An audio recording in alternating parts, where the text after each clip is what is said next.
اعوذ باللہ من الشیطان الرجیم بسم اللہ الرحمن الرحیم وابتلوا الیتامی اور آزماتے رہو یتیموں کو حتیٰ یہاں تک کہ اذا بلغوا النکاح جب وہ نکاح کی عمر تک پہنچ جائیں فإن آنستم بس جب تم معلوم کر لو محسوس کر لو منہم ان یتیموں سے رشدن سمجھ بوجھ کو کہ یہ اب سمجھدار ہو گئے ہیں تو فادفعوا الیہم اموالہم تو ان کے مال ان کو دے دو ولا تأکلوها اور نہ کھاؤ تم ان کے مالوں میں سے اسرافا حد سے بڑھتے ہوئے وبدارا اور جلدی جلدی کہ ان یکبروا کہ کہیں وہ بڑے نہ ہو جائیں ان کے بڑے ہونے سے پہلے پہلے ان کا مال اسراف اور جلدی جلدی نہ کھاؤ اور ومن کان غنیا تم میں سے جو شخص غنی ہو فلیستعفف اس کو چاہیے کہ وہ یتیم کے مال سے بچتا رہے یتیم کے مال کو بالکل نہ کھائے ومن کان فقیرا ہاں تم میں سے جو فقیر ہو تو فلیأکل بالمعروف وہ کھا سکتا ہے دستور کے مطابق فَإِذَا دَفَعْتُمْ إِلَيْهِمْ أَمْوَالَهُمْ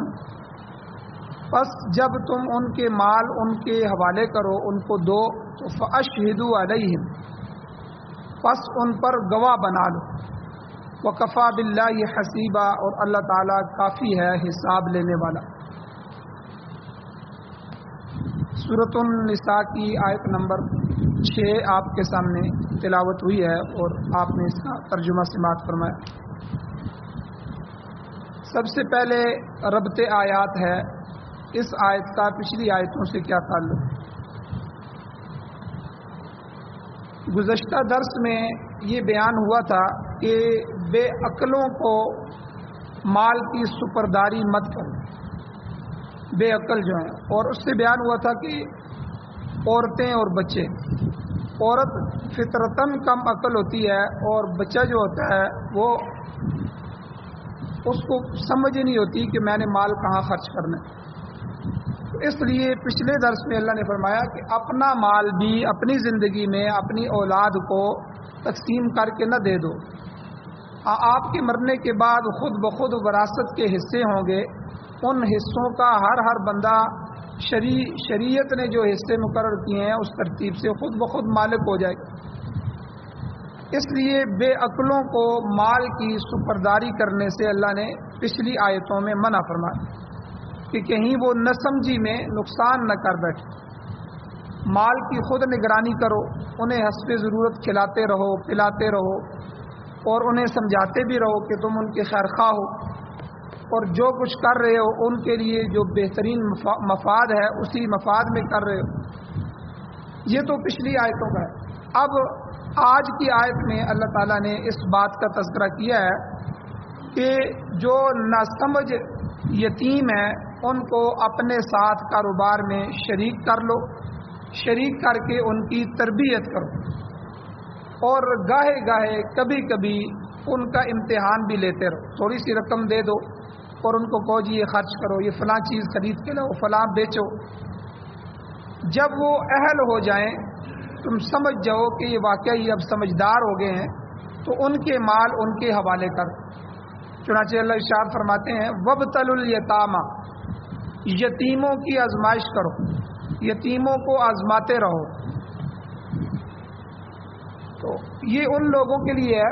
کہ جو متولی ہیں، جو یتیموں کے سرپرست ہیں، ذمہ دار ہیں، والد فوت ہو گیا، اب چچا نے کفالت دے دی یا بڑے بھائی نے ان کی چھوٹوں کی کفالت لے لی، وہ اب ان کو پال رہے ہیں، تو ان لوگوں کو اللہ تعالیٰ، ان کفیلوں کو، ان ولیوں کو اللہ تعالیٰ فرماتے ہیں وابتلوا الیتامی یتیم جو بڑے ہوتے رہیں ان کا امتحان لیتے رہو، اور امتحان اسی صورت میں ہوگا جب ان کی تربیت کی جائے گی، یعنی ساتھ ساتھ ان کی تربیت کرو، ان کو سکھلاؤ کہ تم نے مال کس طرح خرچ کرنا ہے، وہ اپنی تجارت میں ان کو شریک کرو، تربیت کرو۔ تو مقصد یہ ہے کہ جب تک یتیم اپنی جائیداد کا انتظام خود چلانے کے قابل نہیں ہو جاتے تم خود متولی ہونے کی حیثیت سے کام کرتے رہو، اور ساتھ ساتھ ان کی مناسب تربیت بھی کرتے رہو تاکہ وہ اس قابل ہو جائیں کہ اپنا کاروبار خود سنبھال سکیں۔ تو اللہ تعالیٰ نے فرمایا وابتلوا الیتامی، یتیموں کو آزماتے رہو کہ یا اللہ ہم کب تک آزماتے رہیں۔ اللہ نے وہ مدت بھی بیان فرمائی، حتی اذا بلغوا النکاح، یہاں تک کہ جب وہ نکاح کی عمر کو پہنچ جائیں، یعنی بالغ ہو جائیں۔ جب تک وہ بالغ نہیں ہوتے، نہ بالغ ہیں نہ سمجھ ہیں نادان ہیں، تو آپ نے ان کا مال ان کے حوالے نہیں کرنا، وہ اپنے مال کو ضائع کر دیں۔ اور جب بالغ ہو جائیں تو فَإِنْ آنَسْتُمْ، جب تم سمجھ جاؤ، محسوس کر لو، معلوم کر لو، منہم ان یتیموں سے رشدن، ہدایت، بلائی، سمجھداری، اب آپ نے سمجھ لیا ہے کہ واقعی اب یہ سمجھدار ہو گئے ہیں، ان کی تربیت بھی اچھی طرح ہو گئی ہے، یہ کاروبار بھی اچھا کرنے لگے ہیں، اور بار بار آپ نے آزما بھی لیا ہے، اور ان میں اچھے اور برے کی تمیز پیدا ہو گئی ہے، نفع نقصان کو یہ سمجھنے شروع ہو گئے ہیں، اور کاروبار چلا سکتے ہیں، دکان چلا سکتے ہیں، یا کارخانہ ہے تو کارخانے کا انتظام اپنے ہاتھ میں لے سکتے ہیں، یا ان کی زمینیں ہیں تو اب کھیتی باڑی کر سکتے ہیں، اب یہ کسی چیز کو ضائع نہیں کریں گے، تو جب اس نیج پہ پہنچ جائیں تو اللہ نے فرمایا فَادْفَعُوا إِلَيْهِمْ أَمْوَالَهُمْ، ان کے مال ان کے سپرد کر دو، اب ان کے مال ان کے حوالے کر دو، تاکہ وہ اپنی ذمہ داری کو محسوس کریں اور اپنا کام خود سنبھالیں۔ اب یہاں سے اللہ نے ایک جملہ ذکر فرمایا ہے، حتی اذا بلغوا النکاح، یعنی کب تک تربیت کرنی ہے؟ جب تک وہ نکاح کو نہ پہنچ جائیں، یعنی بالغ نہ ہو جائیں۔ اب سن بلوغت کیا ہے کہ بچہ کب بالغ ہوتا ہے؟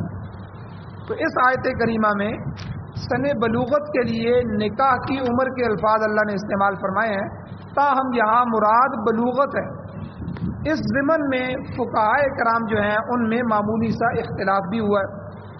کہ بچہ کب بالغ ہوگا، اس کی سن بلوغت کس عمر سے شروع ہو جائے گی۔ اکثر فقہا جو ہیں، جن میں امام شافعی رحمۃ اللہ علیہ، امام مالک رحمۃ اللہ علیہ، امام محمد رحمۃ اللہ علیہ، اور اسی طرح امام ابو حنیفہ رحمۃ اللہ علیہ کے دونوں شاگرد امام ابو یوسف رحمۃ اللہ علیہ اور امام محمد رحمۃ اللہ علیہ، ان سب کا قول یہ ہے کہ نکاح کی عمر جو ہوتی ہے یا سن بلوغت جو ہوتی ہے یہ 15 سال ہے۔ 15 سال جو ہے اس میں بچہ اور بچی اس کو ہر حال میں جو ہے وہ بالغ سمجھا جائے گا۔ تاہم جو حقیقی بلوغت ہوتی ہے، حقیقی بالغ کب ہوتا ہے؟ وہ لڑکے کے لیے کہ جب اس کو احتلام ہو جائے، لڑکے کو جب احتلام ہو جائے تو چاہے وہ 13 سال کا لڑکا ہو، 14 سال کا لڑکا ہو، جو ہے وہ حقیقی بالغ ہو جاتا ہے۔ اور لڑکی کے لیے کہ جب اس کو ایام آ جائیں، مہینے کی جو ماہواری ہوتی ہے، ایام حیض ہوتے ہیں، جب اس کو وہ آ جائیں تو وہ بالغ ہو جائے گی۔ یہ بلوغت قطعی بلوغت، یہ پکی علامات ہیں۔ تو اب ان میں کمی پیشی ہو سکتی ہے، بعض اوقات لڑکے کو دیر تک بھی احتلام نہیں ہوتا یا لڑکی کو اسی طرح ایام نہیں آتے، تو اگر ایسی صورت ہے کہ ایام نہیں آ رہے تو پھر بلوغت 15 سال شمار ہوں گے۔ آپ بالکل اس طرح سمجھ لیں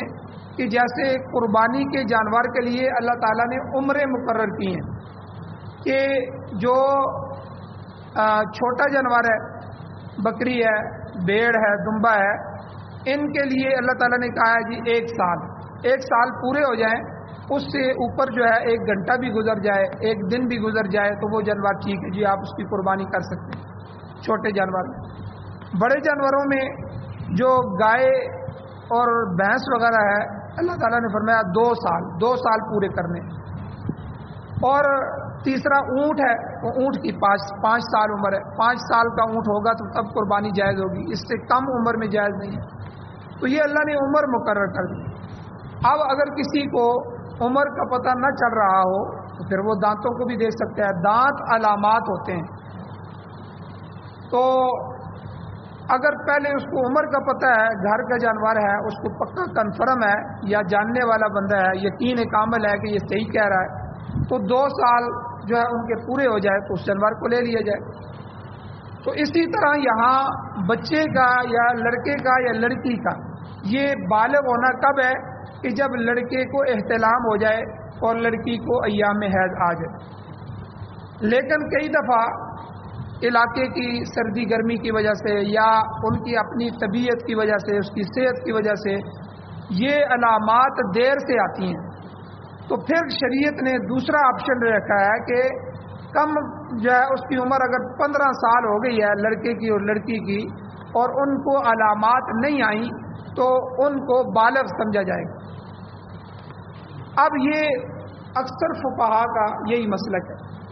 اور اس ضمن میں امام اعظم ابو حنیفہ رحمۃ اللہ علیہ ان کی 2 روایتیں ہیں۔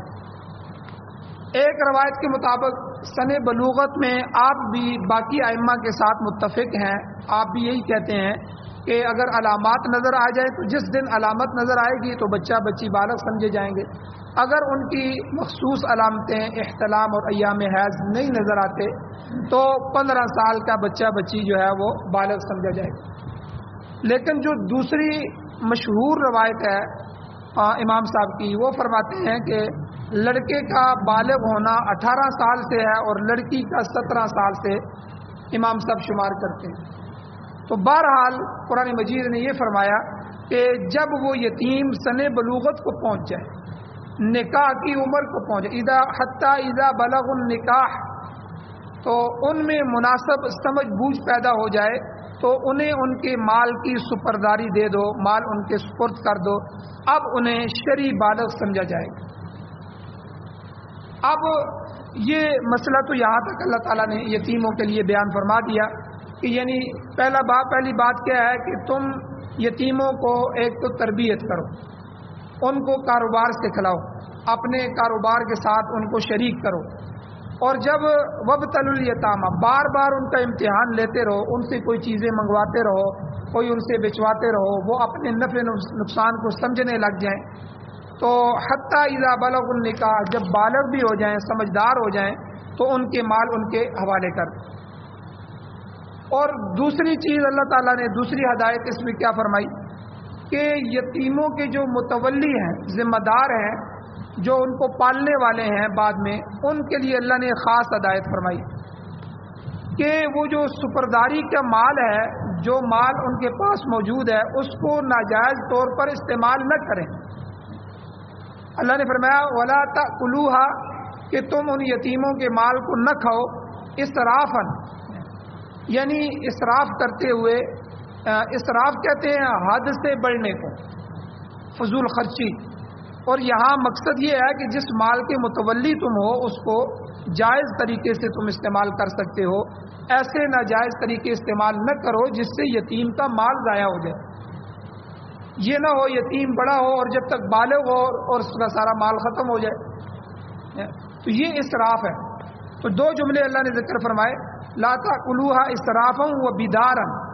اسراف یعنی ناجائز طریقے سے۔ اب آپ کے گھر میں سالن پک رہا ہے، آپ گھر کے 6 افراد ہیں اور 2 یتیم ہیں، 8 بندے بن جاتے ہیں۔ اب آپ کا خرچہ اگر روٹی سالن کے لیے 200 روپے ہو رہا ہے تو آپ یتیم کا بھی 200 لے رہے ہیں، تو یہ ناجائز فضول خرچی میں آتا ہے، اس سے تو یتیم کا مال ضائع ہو جائے گا۔ تو اللہ تعالیٰ نے فرمایا اسراف کر کے یتیم کا مال نہ کھاؤ، ناجائز طریقے سے اس کا مال استعمال نہ کرو، اس طرح تو یتیم کا سارا مال اس کے بالغ ہونے تک ضائع ہو جائے گا، ختم ہو جائے گا۔ اور دوسرا وبدارن، جلدی جلدی کرتے ہوئے ان کا مال خرچ نہ کرو، اس خیال سے کہ ان یکبروا کہ وہ بڑے ہو جائیں گے، لہذا یتیموں کے بالغ ہونے سے پہلے خوب خرچ کر لیا جائے، جلدی جلدی خرچ کر لیا جائے، بھائی اس کے بعد جب وہ بالغ ہو جائیں گے تو پھر ان کا مال ان کو ہمیں واپس کرنا ہوگا اور ہمارا تصرف اور ملکیت ختم ہو جائے گی۔ تو اس لیے اللہ نے مبادرت کا لفظ استعمال فرمایا۔ مبادرت کہتے ہیں وہ بدارن، جلدی جلدی کرنے، انسان سے جو کام جلدی میں سرزد ہوتا ہے اسے مبادرتن کہتے ہیں۔ تو اللہ تعالیٰ نے یہاں یہ دونوں جملے فرمائے کہ اس قسم کا خیال، غلط خیال دل میں لا کر یتیم کے مال کو بے دریغ اڑانا اور بے دریغ خرچ کرنا یہ درست نہیں۔ تو اللہ تعالیٰ نے اس کی بھی ممانعت فرمائی۔ حضرت شیخ الاسلام رحمۃ اللہ علیہ فرماتے ہیں کہ یتیم کے مال کی حفاظت کرنی چاہیے اور صرف بوقت ضرورت اور بقدر ضرورت خرچ کرنا چاہیے۔ 2 جملے ارشاد فرمائے، بوقت ضرورت جب ان کی ضرورت کا وقت ہو، جب ان کو ضرورت ہو، پھر بقدر ضرورت جتنی ضرورت ہو، جب ضرورت ہو یتیم کو، اور جتنی ضرورت، مثلا عید کا دن آ گیا، اب عید کے دن آپ یتیم پر خرچ کر سکتے ہیں، اس کے اچھے کپڑے لے آئیں اور اس کے لیے کوئی اچھا کھانا لا سکتے ہیں، وہ اچھا کھانا لائیں، کوئی تھوڑی سی رقم اس کو آپ ہاتھ میں دینا چاہتے ہیں تو ہاتھ میں دے دیں. تو یہ موقع پہ خرچ ہے. ضرورت کا وقت آیا ہے تو بقدر ضرورت، بوقت ضرورت، بقدر ضرورت آپ یتیم پر خرچ کر سکتے ہیں. تو یہ یتیم کی کفالت کرنا، اس کا متولی بننا، یہ بڑا نازک مسئلہ ہے. تو اب یہ تشریح اللہ تعالیٰ نے بالکل کھل کے فرما دی کہ تم یتیم کے مال کو اگر خرچ کرنا چاہتے ہو تو یتیم کے مال کو ایک تو فضول خرچی نہیں کرنی، دوسرا تم نے جلدی جلدی اس کے مال کو ختم نہیں کرنا، جلدی جلدی خرچ نہیں کرنا. اور دوسرا سوال پیدا ہوتا ہے، دوسرا مسئلہ اللہ نے یہ بیان فرمایا. ایک سوال پیدا ہوتا ہے کہ کیا یتیم کا جو متولی ہے وہ اس یتیم کے مال میں سے اپنی ذات کے لیے بھی کچھ لے سکتا ہے کہ نہیں لے سکتا. ایک تو یہ مسئلہ ہو گیا یتیم پر خرچ کرنے کا. ایک مسئلہ ہے کہ وہ اپنی ذات پر خرچ کر سکتا ہے. کیونکہ جو شخص یتیم کے مال کی حفاظت کر رہا ہے، اسے اس کے کاروبار میں لگا رہا ہے، اس کے کاروبار کو آگے چلا رہا ہے، اس کی جائیداد کی دیکھ بھال کر رہا ہے، اپنا وقت اس کو دے رہا ہے، اپنی استعداد اس پر لگا رہا ہے، تو اسے معاوضہ حاصل کرنے کی اجازت ہے کہ نہیں، اور وہ معاوضہ، وہ اجرت، وہ تنخواہ اپنی کس حد تک لے سکتا ہے. یہ ایک سوال پیدا ہوتا ہے. تو اس سوال کا جواب اگلے جملے میں اللہ تعالیٰ نے دیا ہے. اللہ رب العزت فرماتے ہیں وَمَنْ كَانَ غَنِيًّا فَلْيَسْتَعْفِفْ، جو کوئی تم میں غنی ہو یعنی مالدار ہو وہ یتیم کے مال سے بچے، اجتناب کرے، اپنی جو وہ خدمات دے رہا ہے، اپنی پیش کردہ خدمات، اس کا کوئی معاوضہ نہ لے. شرعی معیار کے مطابق غنی کس کو کہتے ہیں؟ غنی وہ شخص ہے جو صاحب نصاب ہو، جو زکوٰۃ ادا کرتا ہو، قربانی کے وقت اس پر قربانی واجب ہو جاتی ہو، اور صدقہ فطر آئے تو صدقہ فطر اس پر ادا کرنا ضروری ہوتا ہو. تو جو زکوٰۃ ادا کرتا ہو، قربانی ادا کرتا ہو، صدقہ فطر دینے کا پابند ہو، تو یہ شرعی طور پر یہ جو صاحب نصاب ہے یہ غنی آدمی شمار ہو. تو غنی کو اللہ کہتے ہیں ومن کان غنیا، اللہ نے تمہیں خود اتنا مال دیا ہوا ہے، تم زکوٰۃ بھی دے رہے ہو، قربانی بھی دے رہے ہو، اور اسی طرح صدقہ فطر بھی ادا کر رہے ہو، تو تم اپنی جو صلاحیتیں ہیں، اب اللہ کے نبی صلی اللہ علیہ وسلم نے یتیم کی پرورش اور یتیم کے ساتھ نیکی، اس کا کتنا ثواب فرمایا. ایک حدیث میں حضور نے فرمایا کہ جو آدمی صرف محبت کی نگاہ سے، شفقت کی نیت سے، محبت اور رحمت کی نیت سے یتیم کے سر پر ہاتھ رکھتا ہے تو اس ہاتھ کے نیچے جتنے بال آتے ہیں اللہ اس کو اتنی نیکیاں عطا فرمائے. تو یتیم کے تو خالی سر پہ ہاتھ رکھنے سے اتنی نیکیاں ہیں، اور یتیم کی تم پرورش کر رہے ہو، اس کے کاروبار کو آگے چلا رہے ہو، وقت دے رہے ہو، اپنی خدمات پیش کر رہے ہو. اللہ فرماتے ہیں دو صورتیں ہوتی ہیں، یا تو آدمی خود مالدار ہوتا ہے، یا آدمی خود جو ہے وہ فقیر ہوتا ہے، یا غنی ہوتا ہے یا فقیر ہوتا ہے. تو دونوں کے لیے اللہ نے اس جملے میں الگ الگ مسائل بیان فرمائے. اللہ نے کہا کہ یتیم کی پرورش کرنے والے جو متولیان ہیں، جو کفیل ہیں، ومن کان غنیا، اگر وہ تو غنی ہیں تو فلیستعفف، وہ ان کو معاف کر دیں، ان کو اپنی خدمات اسی طرح فری میں دیں، اور اس کا اجر اور معاوضہ کل قیامت کے دن اللہ سے لیں. اور کوئی معاوضہ یتیم کی سرپرستی کا دنیا میں وصول نہ کرے. ہاں اگر وہ من کان فقیرا، وہ یتیم کے متولی جو ہے وہ فقیر ہیں، ان کا ذاتی اثاثہ اتنا نہیں ہے کہ وہ اپنے گھر کے بھی اخراجات برداشت کریں اور پھر یتیم کو بھی وقت دیں، اور یتیم کی استعداد بھی جو ہے اس کے مال کو بھی آگے جو ہے ضائع ہونے سے بچائیں اور اس کو بھی وقت دیں. وہ ایسا اگر نہ کر سکے تو وہ فقیر ہے. یعنی دوسرے لفظوں میں فقیر وہ آدمی ہے جو صاحب نصاب نہیں ہے. جب زکوٰۃ کا وقت آتا ہے تو زکوٰۃ نہیں اس پر واجب، اس پر فرض، اور اسی طرح قربانی کا وقت آتا ہے تو قربانی واجب نہیں ہے، فطرانہ تک نہیں وہ دے سکتا، تو یہ فقیر ہے. ایسا آدمی، ایسا چچا، ایسا بڑا بھائی اگر اپنے یتیم بھائیوں کی یا اپنے یتیم بھتیجوں کی کفالت میں لگ جاتا ہے تو اللہ تعالیٰ نے فرمایا فَلْيَأْكُلْ بِالْمَعْرُوفِ، پھر تم کھا سکتے ہو، تمہیں اجازت ہے کہ یتیم کے مال سے اپنا معاوضہ لے سکتے ہو، لیکن بالمعروف کی قید اللہ نے لگا دی کہ دستور کے مطابق۔ مراد یہ ہے کہ وہ اپنی خدمات کا جائز اور بقدر ضرورت معاوضہ لے سکتے ہیں۔ محض یتیم کا مال سمجھ کے ناجائز طور پر ہضم کرنے کی کوشش نہ کرے، اگر ایسا کرے گا تو اللہ کے ہاں محفوظ ہوگا، اللہ اس سے پوچھیں گے، اللہ حساب لیں گے۔ تو اب وہ جائز معاوضہ کیا ہے؟ مثلا ایک آدمی یتیم کے مال کے لیے پورا دن دیتا ہے، تو پورے دن کی جتنی مزدوری عام مزدور لے رہا ہے تو یہ بھی لے سکتا ہے، اس سے تھوڑا کم کر کے لے لے، تو اس کو ہضم کرنے کی کوشش نہ کرے۔ حضرت مولانا مفتی محمد شفیع صاحب رحمۃ اللہ علیہ ہمارے اکابر علماء میں سے ہیں اور ہمارے بڑے حضرات کے اساتذہ میں سے ہیں، تو اور زمانے کے فقیہ تھے، مفتی اعظم پاکستان تھے، اللہ تعالیٰ نے انہیں فقہ کا بڑا وافر حصہ عطا فرمایا تھا۔ آپ نے معارف القرآن کے نام سے قرآن پاک کی تفسیر بھی لکھی ہے، بہت مشہور تفسیر ہے، اور دراصل یہ تفسیر جو ہے وہ حضرت مولانا اشرف علی تھانوی رحمۃ اللہ علیہ کی جو تفسیر بیان القرآن ہے اس کو آسان کر کے بیان کرنے کی کوشش کی گئی ہے، اور عام جو اردو دان لوگ ہیں، اردو پڑھنے والے لوگ ہیں، ان کے لیے یہ تفسیر بہت اچھی ہے، معارف القرآن کے نام سے، وہ اس سے استفادہ کر سکتے ہیں، بڑی مفید ہے، اور صحت کے لحاظ سے بھی یہ تفسیر اعلیٰ درجے کی ہے۔ تو مفتی محمد شفیع صاحب رحمۃ اللہ علیہ فرماتے ہیں اس آیت سے یہ عام قانون بھی سمجھ میں آ رہا ہے، یعنی ایک تو یتیموں کا مسئلہ سمجھ میں آ رہا ہے، وہ فرماتے ہیں کہ یہ حکم صرف یتیم کے مال کے لیے نہیں ہے، بلکہ اس کا اطلاق ہر قومی اور ملکی ادارے کی خدمات کے سلسلے میں بھی ہوتا ہے۔ آپ اپنے ملک کے، اپنے قوم کے سرکاری ملازم ہیں، آپ سرکاری دفتر میں کام کر رہے ہیں، سرکاری ملازم ہیں، آپ اپنی قوم کے لیے، اپنے ملک کے لیے خدمات دے رہے ہیں، تو اس حکم کے تحت آپ حکومت کے اداروں کے خصوصی طور پر محکمہ اوقاف ہے، تعلیم کے محکمے ہیں، انتظامی دفاتر ہیں، اور اسی طرح سرکاری مساجد ہیں، سرکاری مدارس ہیں، تو آپ ان اداروں میں کام کرنے والے لوگ ہیں، تو محض جذبہ خدمت کے تحت فرائض سر انجام دیں۔ پہلی بات تو یہ ہے، اللہ نے آپ کو مال دیا ہے تو آپ اپنی قوم کی، اپنے ملک کی خدمت کریں، تنخواہ نہ لیں۔ تو جن لوگوں کے پاس اپنے ذاتی اثاثے موجود ہوں، اپنے گھر بار اور جائز ضروریات پوری کر سکتے ہوں، انہیں ان اداروں میں کام کرنے کا کوئی معاوضہ وصول نہیں کرنا چاہیے۔ البتہ جن کارکنان کی گزر اوقات کا اور کوئی ذریعہ نہ ہو،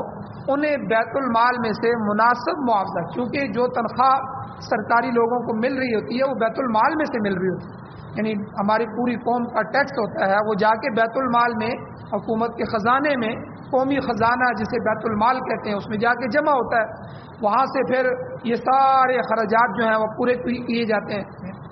تو اگر آدمی مفتی صاحب فرماتے ہیں کہ وہ حسب ضرورت کرایہ، مکان، سفر خرچ وغیرہ وصول کرنا چاہے تو وصول کر سکتے ہیں، یعنی اس میں بھی اتنی احتیاط ضروری ہے۔ تو اس لیے جو آدمی سرکاری ملازم ہیں ان کو چاہیے کہ وہ اپنی پوری ڈیوٹی دیں، اپنی قوم کے لیے پوری خدمت کریں، اپنے معاملات صاف رکھیں۔ تو اس لیے اگر وہ اپنے معاملات صاف نہیں رکھتے، ان کی ڈیوٹی پوری نہیں ہوتی، تو وہ قوم کے ساتھ جو ہے اور ملک کے ساتھ نقصان کر رہے ہیں، اور کل قیامت کے دن جو ہے اللہ کے ہاں ان کا مواخذہ ہو،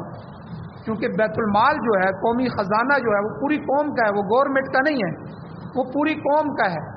اور گورنمنٹ تو صرف خادم ہے قوم کی، وہ تو اس کو چلانے والی ہے۔ اس لیے جو آدمی اس میں خود برد کرتا ہے، اس میں رشوت لیتا ہے، اس کے اندر قوم کو اور ملک کو نقصان پہنچانے کے لیے کرپشن کرتا ہے،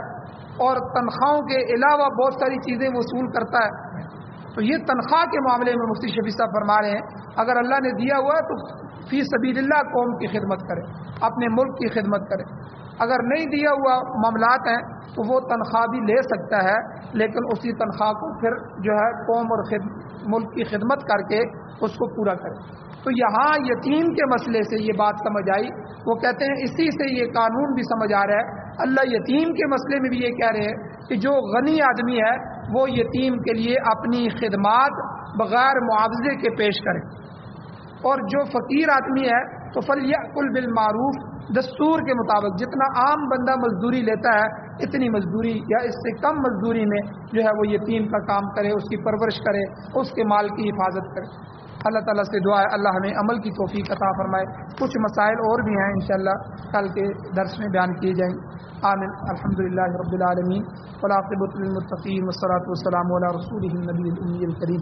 یا اللہ ہماری کمیوں کو تائیوں کو معاف فرمائیے، درگزر فرمائیے، صغیرہ کبیرہ گناہوں کو معاف فرمائیے۔ یا اللہ جو حضرات پریشان حال ہیں ان کی پریشانیوں کو دور فرمائیے۔ یا اللہ جو بیمار ہیں ان کو شفا عطا فرمائیے۔ یا اللہ ماما خلیل صاحب بیمار ہیں ان کے لیے دعا فرمائیں، اللہ تعالیٰ ان کو صحت کلی عطا فرمائے، اللہ تعالیٰ خیر کے فیصلے فرمائے۔ یا اللہ جو حضرات ایمان کی حالت سے اس دنیا کو چھوڑ گئے ہیں یا اللہ ان سب کی بخشش فرما۔ یا اللہ قرآن و سنت کی حکومت نصیب فرما، قرآن و سنت کا غلبہ نصیب فرما۔ یا اللہ قرآن و سنت کی پیروی اتباع نصیب فرما۔ صلی اللہ تعالیٰ علی خیر خلقہ محمد و آلہ و اصحابہ اجمعین برحمتک یا